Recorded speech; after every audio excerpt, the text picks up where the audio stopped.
What's up everyone, welcome back to my channel, and today in this video I would like to show you how to insert shapes on Microsoft PowerPoint. It's pretty much easy and simple step. So let's begin our video.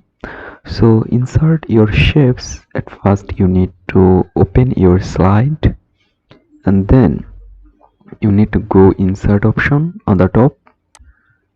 Then you can see option shapes. Just click it. Okay, after that you can see lot of shapes is showing here.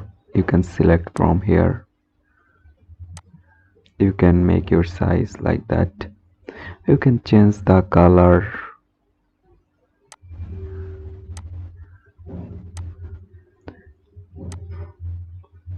You can change the color from here. And if you want to add another shapes, again insert shapes, select from here any shape.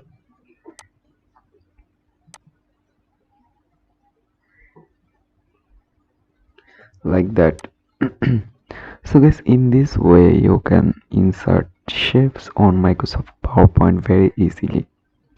So hope guys this video can help you. Don't forget to like and subscribe my channel.